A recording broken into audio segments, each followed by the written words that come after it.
that, but we have to do it. We have to do it. Let's talk quarterbacks for a second. All right.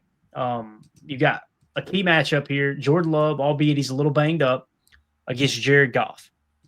You look at there you go. That's all you need right there. And by the way, did you notice we added somebody in the I can't remember who did MP1 riding shotgun. I like that.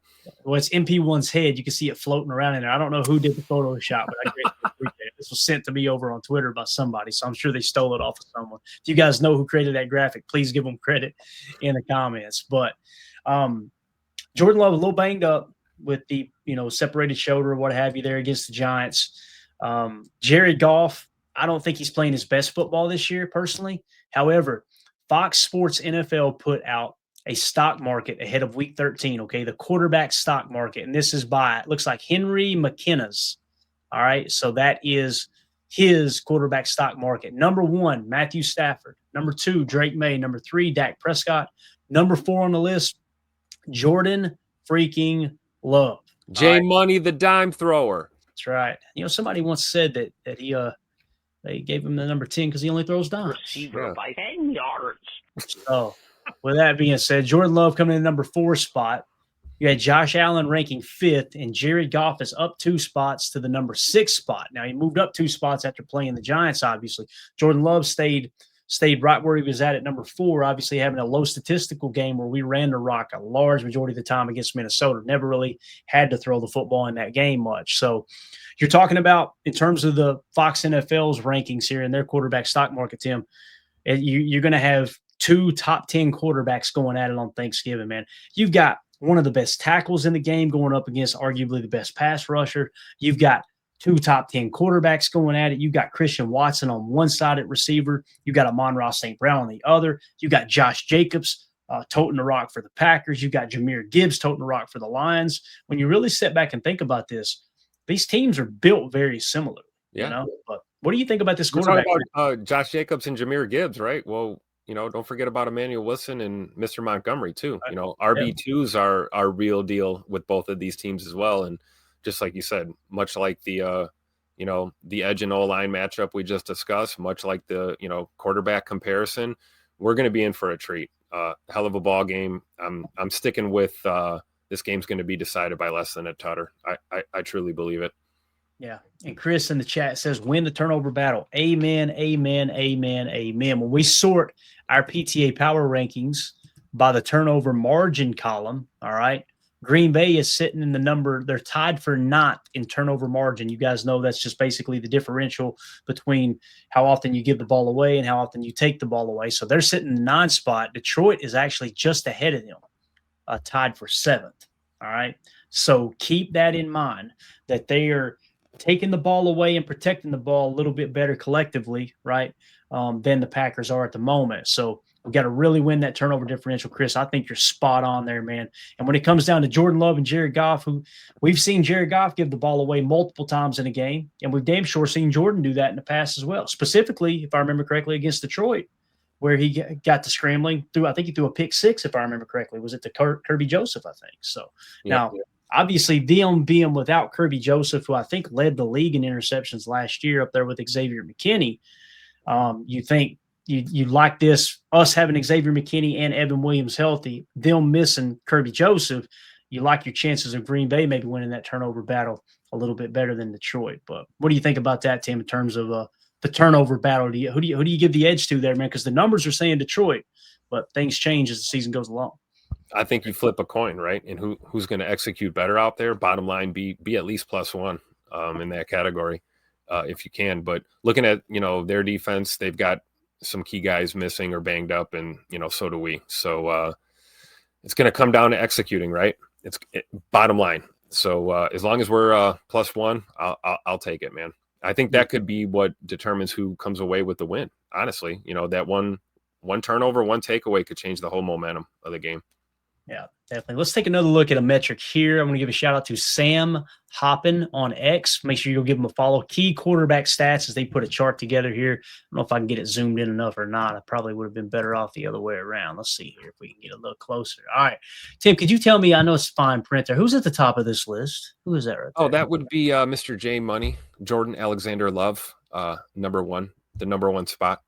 There you go. So PFF grade 83.5. So what he does is it looks like he takes all the numbers and then by the rankings, he comes up with a final grade there at the end, right? But Jordan Love at the top, PFF grade 83.5, EPA per play 0.27, success rate 50.5%, CPOE 5.7%, turnover worthy play rate is at 2.8%. We were just talking turnover.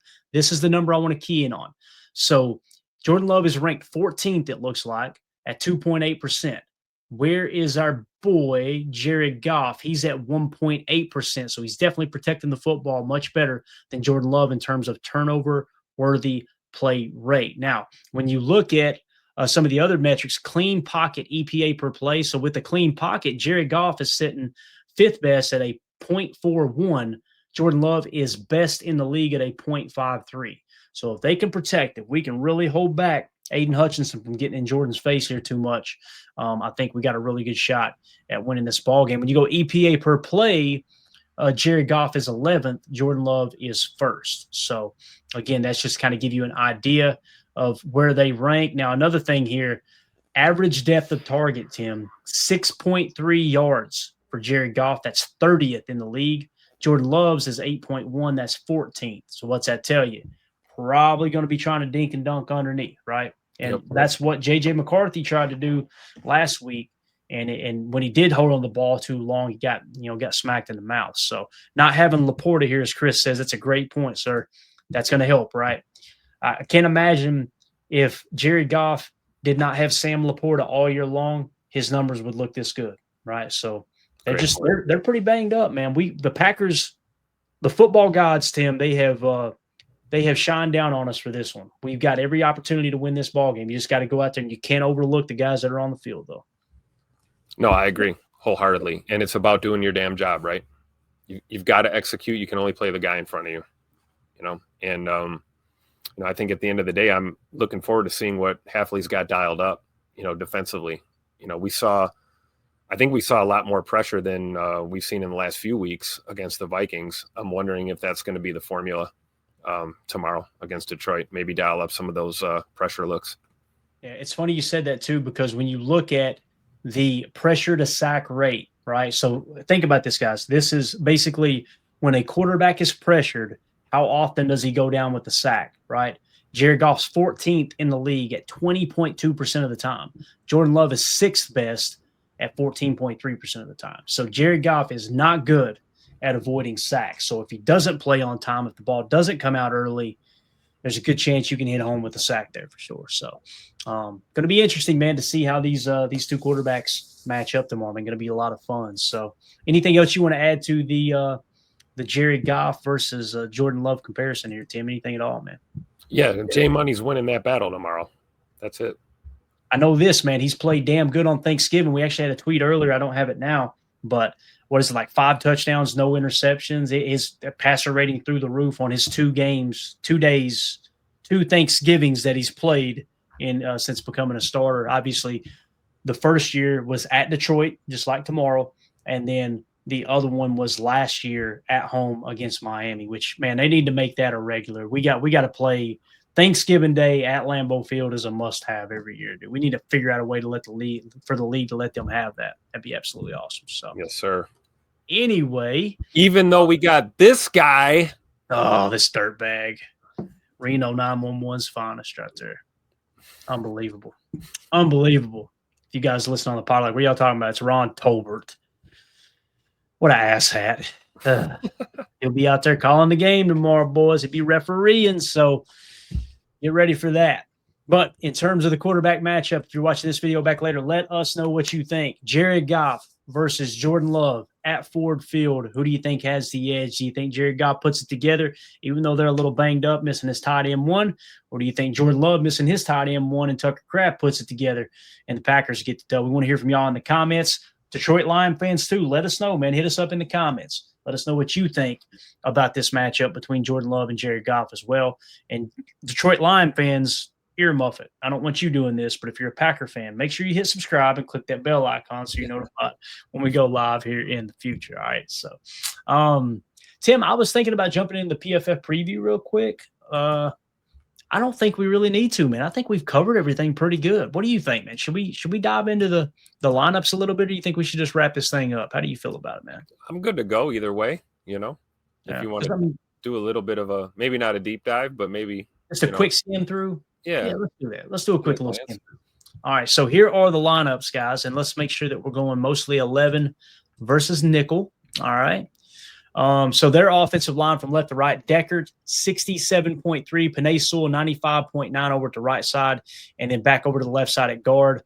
Oh, Awasika, if I'm saying that right, Awasika, 60.8 at guard. Tate Ratledge doing pretty good, 67.5. We had a decent grade on him coming out of college in our PFF draft board. So he's playing pretty good football. And then you got Glasgow, of course, who is out.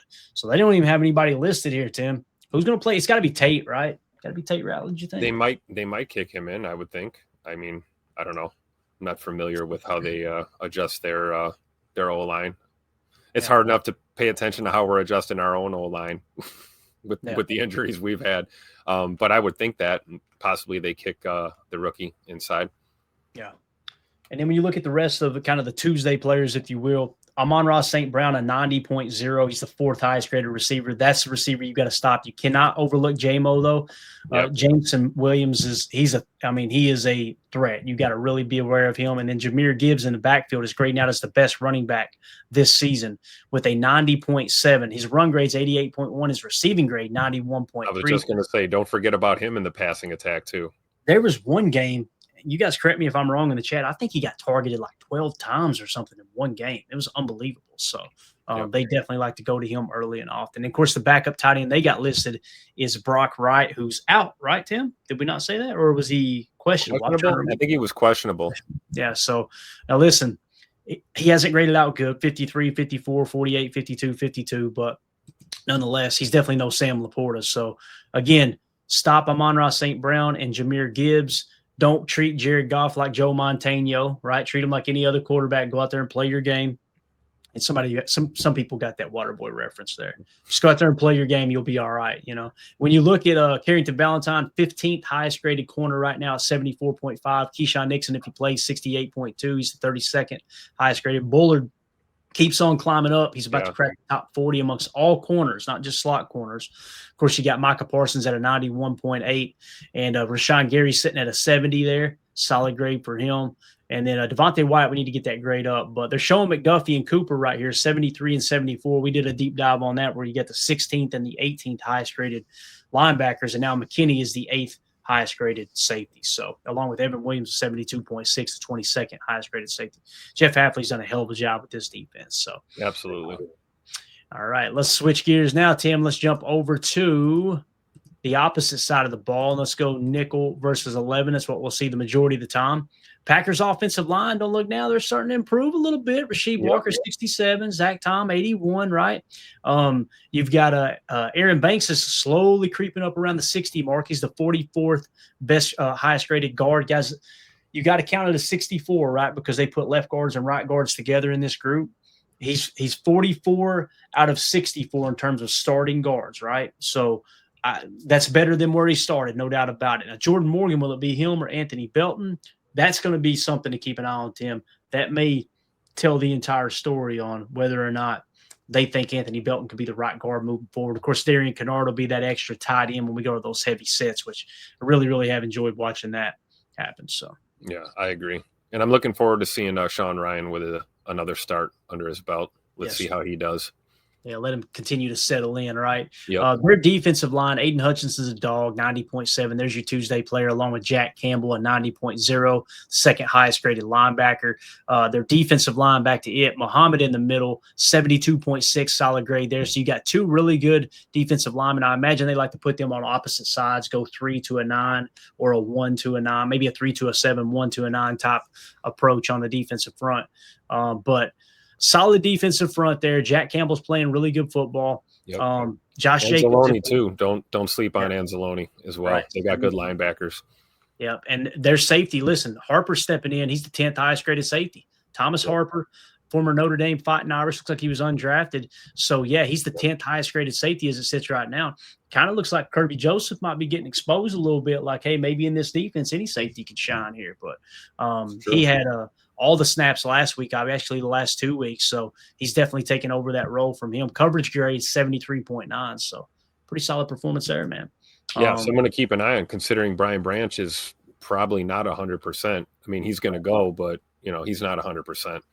Yeah, and he's playing like he's not 100% too this year, or over the last 3 years, 78, 83. This year he's dipped to a 70, so he's struggling a bit this year for sure. Yep. I know he felt like he got bullied out there that one game, but anyway.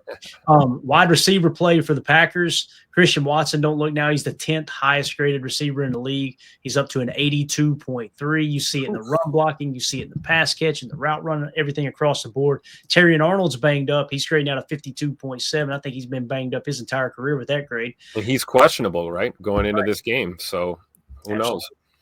Now, DJ Reed on the opposite side, one of their big free agent acquisitions this offseason. His PFF grades the last 4 years, 72, 77.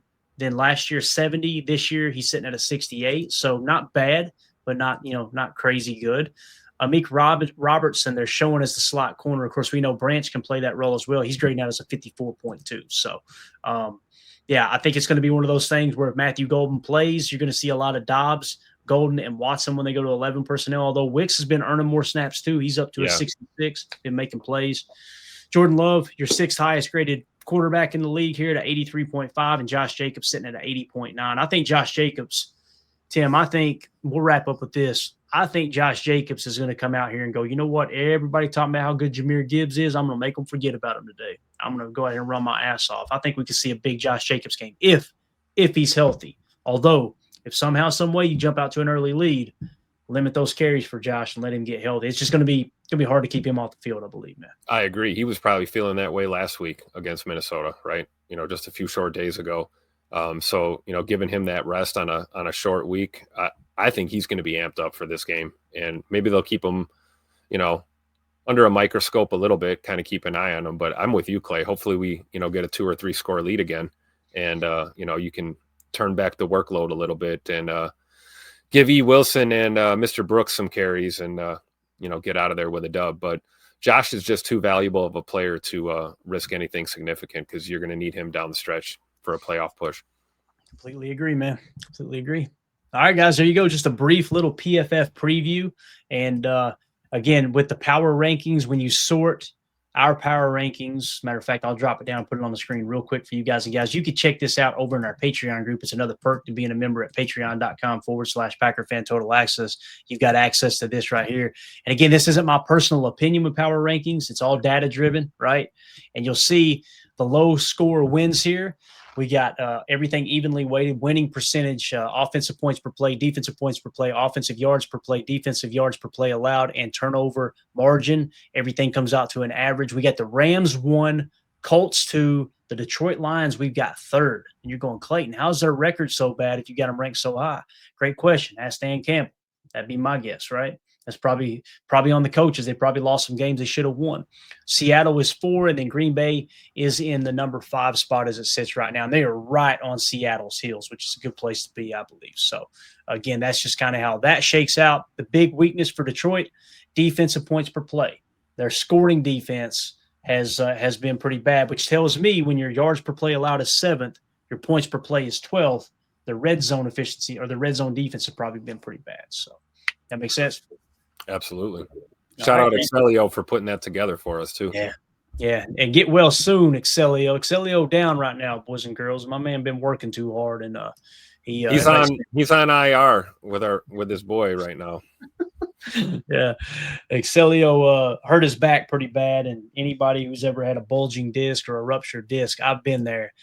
Me no like you that, Jan. It's one of the most painful things you ever go through, and you got to take the time and get back from it. So anyway, that's it, guys. There you go. There is your Packers-Lions preview. Thanks, everybody, for tuning in tonight. Tim, thank you for your time. We'll get out of here. Let everybody get rested up for Thanksgiving tomorrow. We'll be going live at 10 a.m. Central Time for the PTA pregame show, and then we'll go live immediately following for the PTA post-game show. So if everybody would, please do me a big favor, smash that like button on the way out. Make sure you hit subscribe if this was your first time tuning in tonight as well. And click that bell icon so you're notified whenever we go live. Like I did earlier, if you guys want to go check that video out, just did a quick little stream earlier today breaking down some stuff. So go check that out as well. But everybody have a wonderful evening. Stay safe out there. Get rested up. Happy Thanksgiving. I know I'm thankful for Tim. I'm thankful for Emilio. I'm thankful for Ryan over at Packernet. I'm thankful for Jacob. I know Jacob's thankful for the ladies at the club. And I'm definitely thankful for everybody who tunes in every day and supports the channel. We don't deserve it. And we greatly appreciate you guys. So we will see y'all tomorrow. Everybody have a wonderful evening. Bye. Here we go. We're out. Bye, guys.